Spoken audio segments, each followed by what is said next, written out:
Bienvenue dans AfriConnect, le débat. Que se passe-t-il entre le Rwanda et la RDC? Depuis plusieurs mois, le groupe rebelle M23, mouvement du 23 mars, mène de nouvelles attaques dans l'est du territoire congolais, ce qui ravive une forte tension entre les deux pays. Pour en parler, on se connecte avec nos invités. Alfred Shango, politologue, professeur à l'université Sorbonne 3 à Paris. Bonjour à vous, Alfred Shango. Merci d'avoir accepté notre invitation dans AfriConnect. Je précise que vous êtes l'auteur de L'Afrique d'après Gustave Flaubert, le défi africain d'un auteur aux éditions Kimé. Oui, bonjour.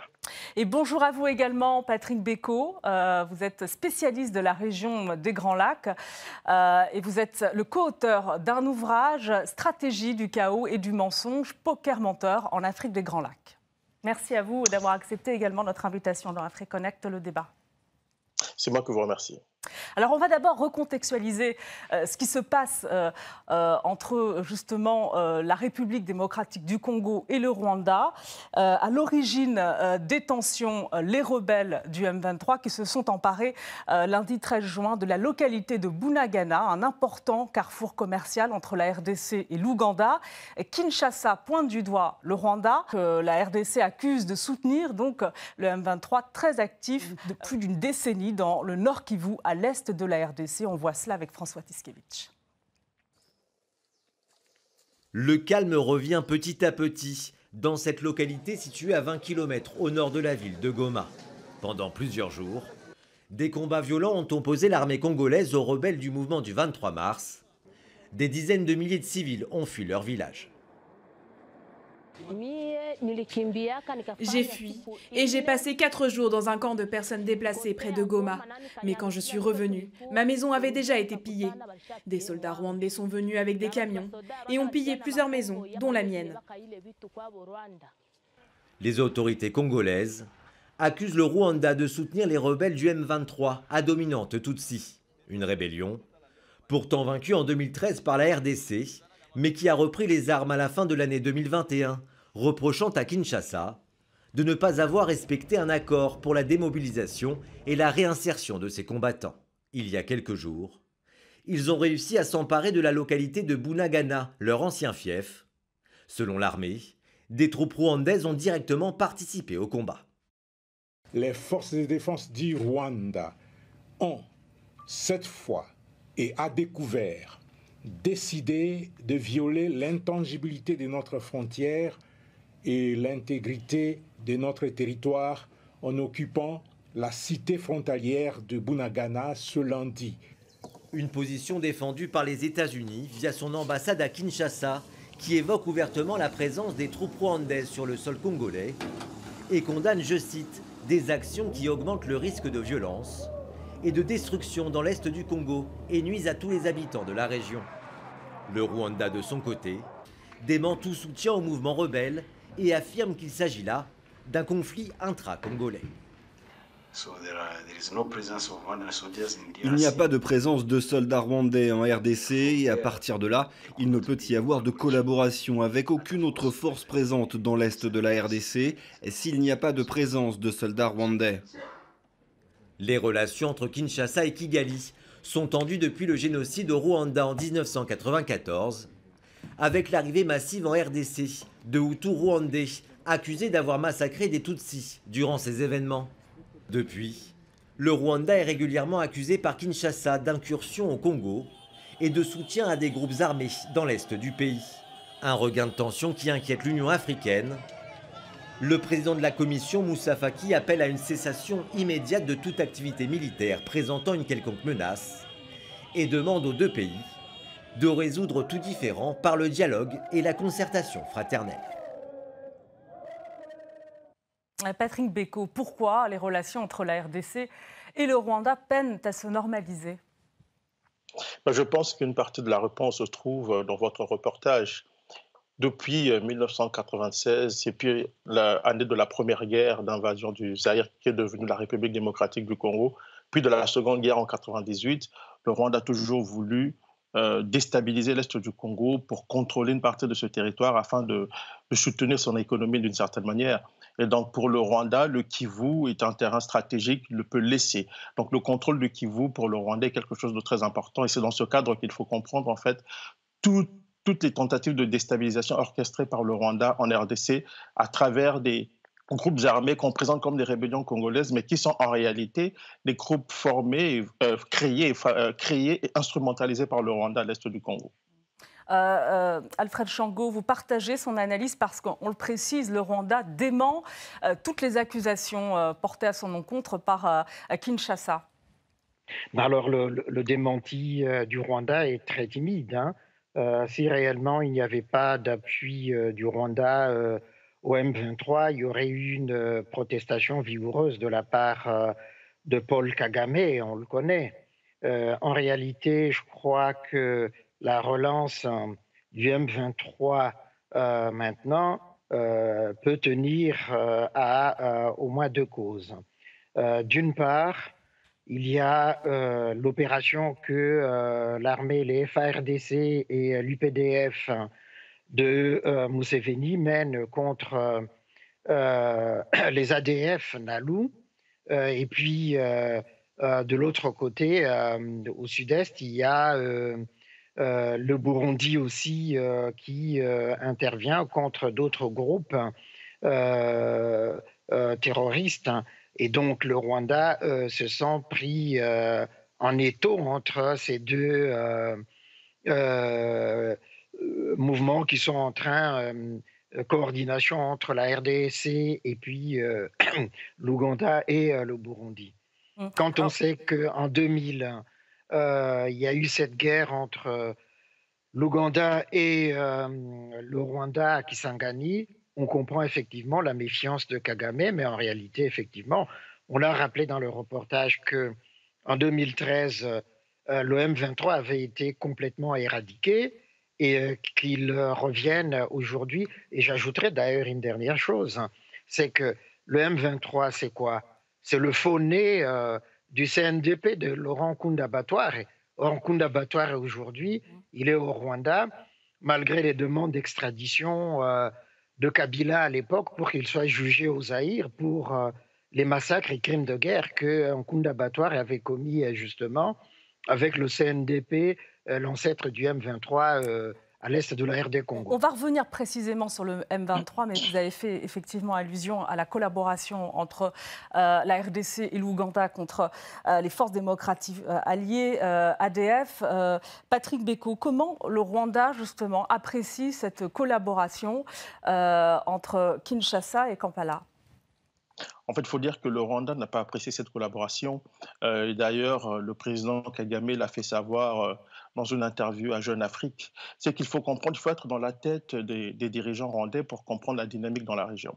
Il y a d'abord des tensions, il y a une forte tension régionale entre le Rwanda et les pays de la région, notamment le Burundi et l'Ouganda.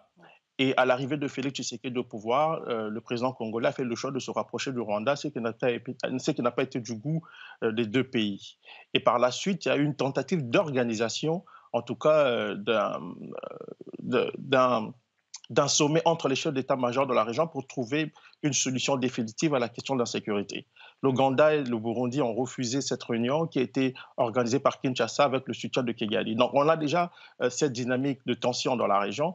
Et par la suite, quand le RDC décide de faire appel à l'Ouganda pour combattre les ADF Nalu, mais Kigali, qui est en conflit avec l'Ouganda, ne voit pas ça d'un bon oeil parce que Kigali estime qu'il est dans le droit, lui, il a un droit de regard sur tout ce qui se passe à l'est du Congo et Kagame l'a fait savoir à des mots à peine couverts dans son interview avec Jeune Afrique. Donc nous sommes dans cette configuration-là régionale de tension, dans cette dynamique de tension, qui fait que de part et d'autre, on se regarde de coin de l'œil, parce qu'il faut comprendre ici que tous ces pays considèrent l'Est de la RDC, ils veulent avoir des zones d'influence dans l'Est de la RDC, le Rwanda, mais aussi l'Ouganda, du côté de l'Ituri. Donc, étant donné que ce sont des adversaires qui essaient aujourd'hui de se rapprocher, mais difficilement, avec beaucoup de méfiance, il est clair que l'un voit d'un mauvais œil une opération militaire menée par son adversaire ou en tout cas son rival non déclaré dans une partie de la région du Kivu. Donc c'est tout ça qui fait qu'on a cette situation de tension et qui fait aussi que le Rwanda est vu d'un très mauvais œil aujourd'hui l'intervention de forces ougandaises à l'est de la RDC. Alors, juste cette question, Alfred Shango. Pourtant, on sait que Kigali et Kinshasa se sont rapprochés, avaient réussi un certain rapprochement. C'était au moment de l'élection de Félix Tshisekedi, le président congolais actuel. Et cela alors que Paul Kagame, à l'époque, donc son homologue rwandais, assurait la présidence tournante de l'Union africaine. Oui, exactement. Il y a un paradoxe, c'est que effectivement l'arrivée de Félix Tshisekedi au pouvoir avait permis d'aplanir les incompréhensions, les tensions entre la RDC et le Rwanda. Et d'ailleurs, on se souviendra que Félix Tshisekedi avait réussi à faire se réconcilier Museveni et Paul Kagame, même si après leur poignée de main, ils continuent à se regarder en chien de faïence toujours. Il y a une sorte de méfiance réciproque entre les deux protagonistes, Museveni et Kagame. Mais Tshisekedi a déployé une diplomatie de la paix à l'Est parce il a compris effectivement que seule la paix peut permettre justement le développement dans la région de l'Est de l'Afrique. Et puis, ça a poussé jusqu'à l'admission de la RDC à la communauté des États d'Afrique de l'Est. Donc, il y avait là une dynamique de rapprochement, de réconciliation que l'appui du Rwanda au M23 vient s'aborder en dernière minute. Et c'est ça qui est incompréhensible, en fait.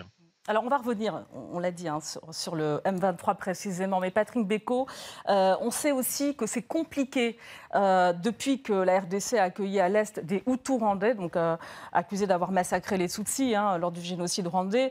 Et on sait que cette rébellion du M23 est à majorité Tutsi. Est-ce que les tensions, justement, entre Kigali et Kinshasa sont liées au génocide de 1994 au Rwanda ? Ce qu'il faut rappeler, il est vrai que le Rwanda a toujours brandi la menace sécuritaire que représenteraient les fameux génocidaires Hutus à l'est du Congo pour justifier les différentes incursions de ces soldats sur le territoire congolais ou même l'instrumentalisation des groupes armés qu'il a lui-même créés, le CNDP aujourd'hui, mais hier c'était l'ancêtre du M23 qui est le CNDP. Aujourd'hui, c'est le M23, mais il y avait le CNDP, le Congrès national pour la défense du peuple. Mais avant le CNDP, il y avait le RCD Goma, qui était aussi, entre guillemets, une rébellion instrumentalisée par le Rwanda. Est-ce qu'il y a des tensions? C'est à cause de ces tensions qu'il y a tout ça? La réponse est non. Et ça, on le sait depuis 2001. Il y a eu le rapport des Nations Unies, parce qu'il faut dire que chaque année, le groupe d'experts des Nations Unies produit des rapports sur la situation sécuritaire à l'est de la RDC. Et dans l'un de ces rapports, en 2002, donc l'annexe d'octobre 2015 dit clairement que le Rwanda, donc la justification brandie par le Rwanda pour justifier la présence de ses forces à l'est du Congo, en l'occurrence les FDLR, ne tient tout simplement pas la route. Et les experts de l'ONU ont démontré cela dans leur rapport. Donc l'argument sécuritaire ne tient pas. Mais le Rwanda s'en sert toujours pour des raisons autres qui n'ont rien à voir avec sa sécurité. Il s'agit bien entendu du contrôle d'une partie du Kivu, du piège de ressources naturelles qui a été amplement documenté par les experts des Nations Unies. Si vous permettez, je veux rappeler les propos d'un consultant de l'ONU, M. Christophe Boltanski, qui avait dit « Sous prétexte de lutter contre les FDLR, le Rwandais Paul Kagame procède à un pillage systématique et organisé du Kivu. Une grande partie de l'économie de son pays en dépend. La cassiterite, le coltan ou même le café, tout ça traverse la frontière et reçoit l'estampille made in Rwanda. De l'instabilité du Congo dépend la stabilité de la région. On en vient à se demander si tout ça n'est pas entretenu sciemment. » Ça, c'est la réalité de la guerre qui se déroule là-bas. Donc, tout le prétexte qui vient après ne résiste simplement pas à la réalité des faits, à la force de la vérité. Sur les réseaux de contrebande des minerais, notamment vers le Rwanda, qu'est-ce que l'on sait là-dessus concrètement, Alfred Shango ? Alors, aujourd'hui, c'est moins prégnant, moins flagrant qu'il y a quelques années, d'autant qu'il y a eu des accords justement entre la RD Congo et le Rwanda, par exemple pour l'exploitation de l'or de la RD Congo à Kigali. Donc il y a eu de ce point de vue-là une forme de convention, de protocole d'accord entre les deux pays pour aplanir cette fuite des matières premières de RD Congo vers le Rwanda. Mais ce qui se passe aujourd'hui, c'est vraiment cette crainte-là que le Rwanda soit hors jeu par rapport, mais effectivement, il y a cet enjeu de développement économique. On se souvient que, par exemple, là, pour l'exploitation de l'or de RD Congo, la Turquie est en train de construire une usine d'exploitation enfin de traitement de l'or de RD Congo à Bukavu, par exemple, ce qui constituerait un manque à gagner à l'usine rwandaise qui a été inaugurée il n'y a pas longtemps et qui traite cet or de RD Congo. Donc il y a aussi effectivement cette question économique qui est pendante par rapport à la crise qui vient d'être soulevée. Alors c'est vrai que Patrick Beko, vous pointez, on l'a entendu, le Rwanda dans les mouvements justement du M23, mais la réalité aussi c'est qu'avant l'élection du président Félix Tshisekedi, il y avait une activité très très intense du mouvement du M23 justement. À qui profitent ces mouvements de groupes armés dans le Nord Kivu? Il faut dire que ce mouvement profite à tout le monde, hein. Ça profite autant au gouvernement rwandais qu'au gouvernement de la RDC, à tous les acteurs régionaux qui profitent de l'instabilité dans le Kivu pour faire des affaires. Il faut rappeler ici quelque chose de très surprenant, quelque chose de très étonnant, c'est que la raison pour laquelle Félix Tshisekedi se rapproche du Rwanda n'est pas nécessairement une question de paix. Il faut d'abord comprendre dans quelles conditions il est arrivé au pouvoir. Donc, dans cette région, il y a un jeu trouble. Les dirigeants de cette région jouent un jeu trouble. Les rapports des Nations Unies ont quand même montré qu'il y a des acteurs congolais qui participent à cette entreprise de prédation qui perdure à l'est du Congo. Donc, ici, en fait, le crime profite à tout le monde, en fait, dans cette histoire du Congo. Et c'est la raison pour laquelle, d'ailleurs, on observe du côté de Kinshasa une forme de mutisme au sommet de l'État par rapport à cette guerre du M23. Et je dois rappeler aussi, parce que c'est très important de le dire, avant l'arrivée de Félix Tshisekedi, le M23 avait été vaincu. Comment comprendre qu'un grand groupe armé vaincu reprennent des forces et s'en prennent aujourd'hui à la RDC comme on l'observe aujourd'hui. C'est que la réalité est que quand le M23 a été vaincu, le pouvoir de Joseph Kabila l'a quand même réhabilité d'une certaine manière. On a même signé des accords avec ce même M23, un accord qui a vu participer des pays comme le Rwanda et l'Ouganda, les pays de la région, parce qu'il faut rappeler aussi que l'Ouganda est parmi les pays qui ont soutenu la création et l'entretien du M23, comme l'ont montré les rapports des Nations Unies. Donc nous sommes dans une configuration régionale où le chaos profite à tout le monde, aussi bien à des gens à Kinshasa qu'au Rwanda et en Ouganda. Et donc, tant que cette instabilité va perdurer, chacun essaiera de tirer son épingle du jeu. Bien entendu, au détriment du Congo, producteur de richesse, parce que le Congo ne tire rien de tout ça. Et je crois que Félix Tshisekedi, le président Tshisekedi, est en train de regretter aujourd'hui sa position parce qu'au final, il n'a rien obtenu du Rwanda avec lequel il a voulu faire la paix. Justement, les groupes armés tels que le M23, justement, ça profite également aux multinationales, toujours encore, Alfred Chango? Oui, ça, on peut le dire, hein, sans crainte d'être démenti. Au fond, ce sont des pêcheurs en eau trouble. Ça, c'est d'un.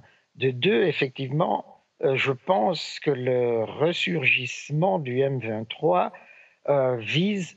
Parce qu'à un certain moment, Tshisekedi a pris quand même, malgré tout, le leadership de la diplomatie de la paix et de l'entente dans la région.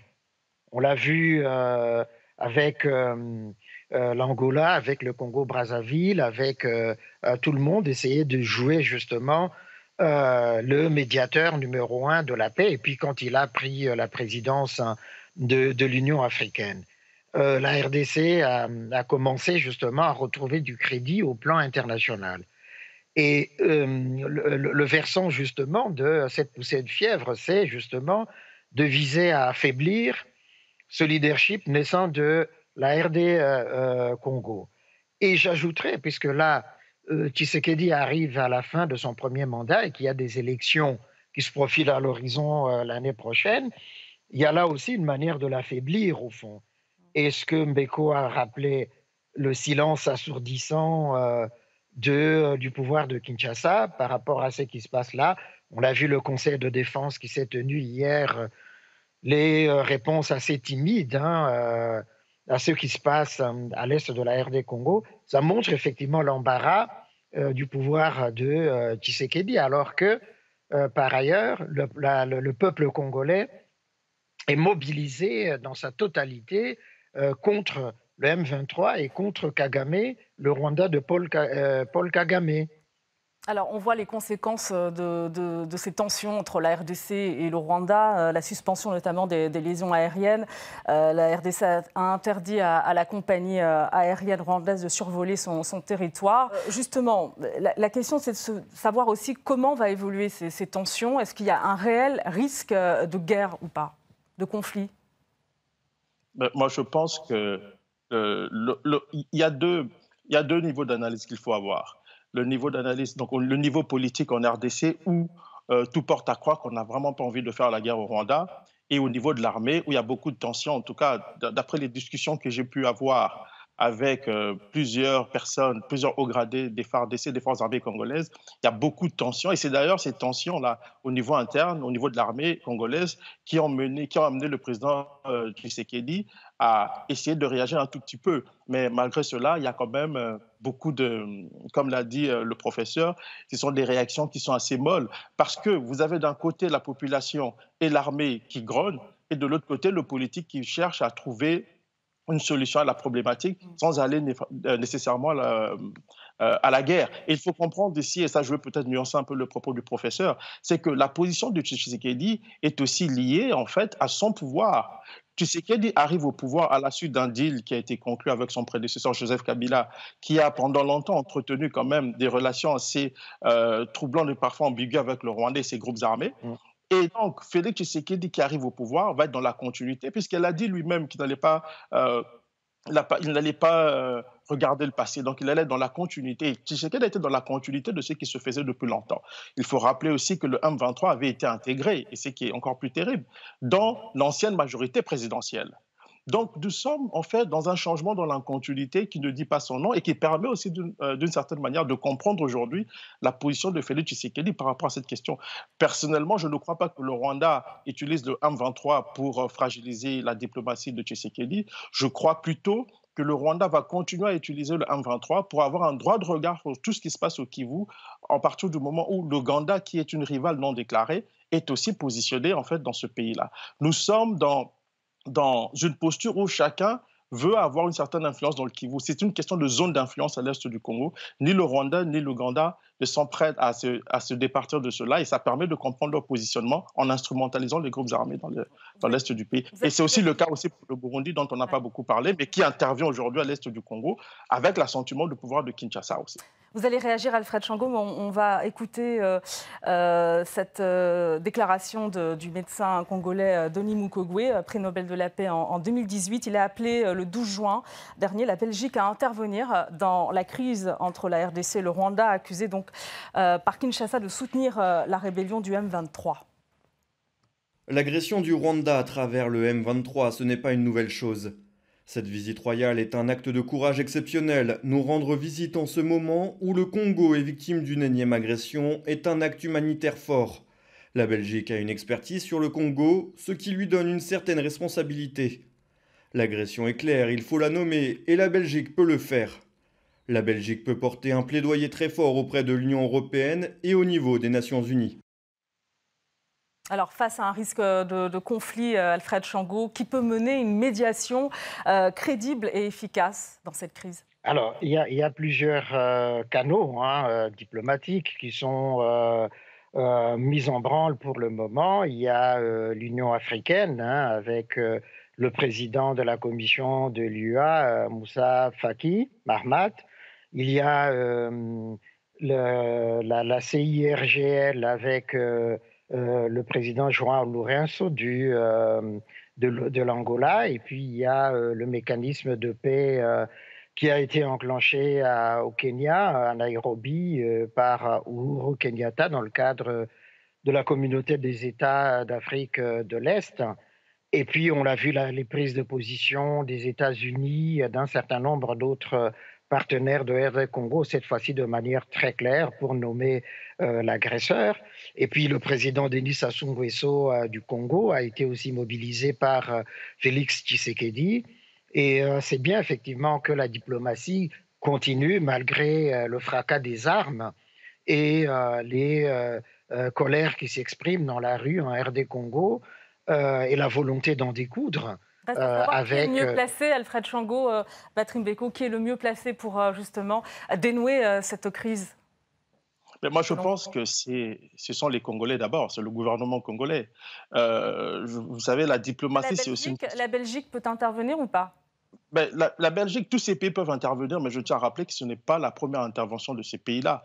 Il y a plus de 10 rapports des Nations Unies sur l'implication du Rwanda dans la déstabilisation du Congo qui n'ont jamais été suivis des faits. C'est ça le problème.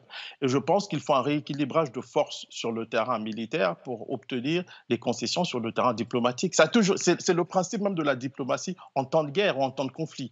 Donc moi, je ne suis pas pour la guerre, mais je pense qu'aujourd'hui, les premières personnes concernées par la question, ce sont les Congolais. Le gouvernement congolais doit prendre ses responsabilités. Et en fonction du sérieux que l'on peut observer du côté congolais, je pense que d'autres acteurs vont s'impliquer. On a appris, il n'y a pas plus tard qu'hier, que je crois, le représentant de l'Union européenne au Congo, je crois, en tout cas un diplomate européen au Congo, avait remis un rapport à Félix Tshisekedi sur le pillage du Congo dans lequel sont impliqués des officiers, des FARDC qui profitent en fait de cette instabilité. Il n'y a pas eu d'effet. Ça fait 4 mois que ce rapport existerait, en tout cas selon ce qu'a rapporté un journal belge. Il n'y a pas d'effet. Et ça ramène un peu la question que vous avez posée précédemment, qui est à qui profite le crime. Donc quand vous êtes dans une configuration dans laquelle tout le monde profite de l'instabilité, il est difficile de parvenir à une paix véritable quand tout le monde profite en fait de l'insécurité. Il faut qu'il y ait du sérieux du côté congolais. Et je crois qu'à partir de cela, à partir de ce moment-là, le Rwanda va le comprendre et va essayer aussi de se conformer, d'essayer de respecter un tout petit peu le Congo. Parce que le Congo n'est pas le Rwanda, le Kivu n'appartient pas au Rwanda. Pour que le Rwanda intervienne continuellement à l'est de ce pays-là, au prétexte de sauvegarder sa zone d'influence ou parce qu'il y aurait une autre armée présente sur le territoire congolais. Donc le Congo a le droit de faire appel à l'Ouganda. Il n'est pas normal que le Rwanda soit fâché pour cela. Merci à vous, Patrick Beko. Merci également à Alfred Chango pour vos analyses très précieuses donc, sur ces tensions entre la RDC et le Rwanda. Merci encore. Merci beaucoup. Retrouvez AfriConnect, le débat sur nos réseaux sociaux et notre site rtfrance.tv. Merci de votre attention. À très bientôt dans AfriConnect, le débat sur RT France.